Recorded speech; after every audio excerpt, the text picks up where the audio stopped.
A maior perseguição da escola. Tava procurando um lugar pra me esconder porque eu tava matando aula de educação física. Passei por um garotinho de uns 8 anos que falou assim: tia, tem um garoto ali. Eu pensei: Judas. Me escondi no lugar sem saída e escutei a voz da tia falando assim: não tem ninguém. Ele falou: tem sim, eu vi, vem cá ver. Eu escutei os passos deles vindo na minha direção. Olhei pro lado, só tinha a porta do auditório que tava sempre trancada. Pensei assim: eu escolho Deus, eu escolho o caminho de Deus. No que eu tentei abrir a porta, tava aberta. Falei: obrigado Deus, te amo, cara. No que eu entrei no auditório, escutei o garoto falando assim: ele deve estar no auditório. Eu pensei: não é Judas não, esse garoto aí é enviado pelo cão. Me escondi no palco, no cantinho do palco lá que tinha no auditório, e escutei a porta abrindo e os passos deles vindo na direção do palco. O garotinho falou assim: tia, vou olhar no palco. Eu pensei: não é Judas, não é enviado pelo cão, esse garoto aí é o próprio cão que veio desgraçar minha vida. Me escondi atrás da cortina, abri os braços, fiquei com a cabeça pro lado pra ocupar menos espaço. Pensei assim: se ela abrir a cortina eu vou falar que tava ensaiando Titanic. Eles subiram, ficaram do meu lado, ela falou assim: tá vendo, Luiz Henrique, não tem ninguém, pra sala. Agradeci Jesus por sair dessa e por ter boa memória. Luiz Henrique. História de como meu namorado acabou se tornando meu padrasto. Então, eu tava namorando um menino e a gente tinha um relacionamento muito saudável. Ele tinha 19 anos e eu 17. E nós estávamos sempre juntos. Minha mãe sempre falava que ele era um gato, mas eu pensei que, sei lá, fosse só uma coisa que todas as mães fazem. E eu nem pensei que tinha maldade nisso. Então um dia eu tive uma briga com meu namorado e ele ficou muito bravo e disse: sabe o que eu vou fazer? Eu vou pegar sua mãe, virar seu padrasto e mandar em você se você continuar tendo essas atitudes. E tipo, eu não imaginei que ele realmente estava pensando em fazer isso. Aí eu disse: quero ver você conseguir. Só pra lembrar que a gente estava no meio de uma discussão. Eu achei que a gente tivesse falado da boca pra fora. Então mais ou menos 2 meses depois eu vi mensagens dele com a minha mãe. Eles estavam fazendo aquilo por telefone. Aí eu fui confrontar os dois. Eu comecei pela minha mãe, mas ela não me disse nada. Ela só disse pra eu sair da frente dela. Mas o embuste do meu namorado me contou que eles estavam ficando. E ele disse que eu tava exagerando, porque era só minha mãe. Espera pra ver o parte 2 de como meu namorado acabou se tornando meu padrasto. Continuando com a história, eu disse que ele era nojento e terminei o namoro, óbvio. E no começo ele não queria deixar eu terminar com ele. Mas aí ele concordou que isso não ia dar certo. Aí, uns 2 anos depois, quando eu fui pra casa, ele tava lá. E eu falei, tipo, cara, a gente não vai voltar. Eu já falei, não adianta nem tentar. Você é estranho. E ele teve a audácia de dizer: eu não tô aqui por você, eu tô aqui pela sua mãe.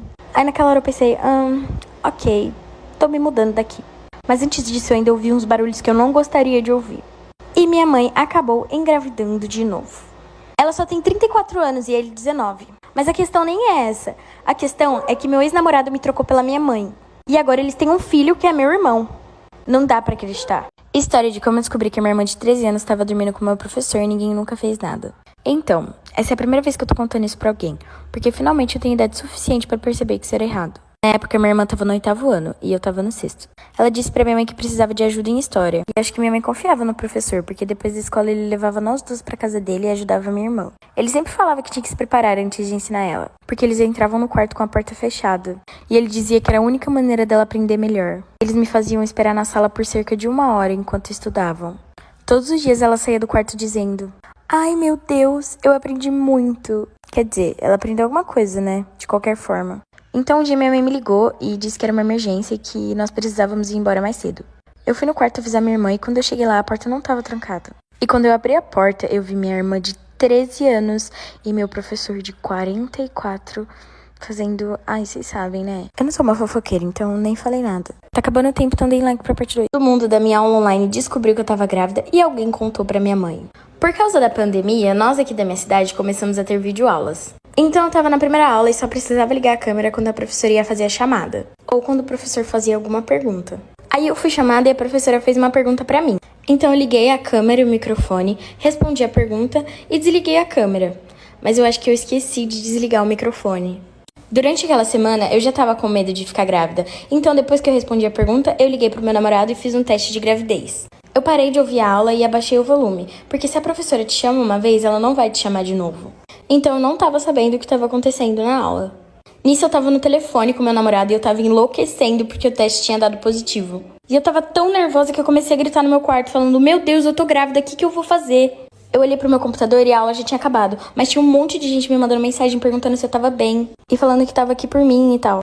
Parte 2 de como todo mundo da minha aula online descobriu que eu tava grávida e alguém contou pra minha mãe. Continuando, eu respondi algumas mensagens falando: nossa, como você sabia? E eles falaram: ah, a gente ouviu você gritando no fundo da aula: ah, eu tô grávida, meu Deus, eu tô grávida. Um deles disse que ouviu um cara falando: ah, é só pegar um cabide, e você tava gritando tipo: não. Outro disse que a professora precisou iniciar outra chamada pra que eu ficasse sozinha naquela.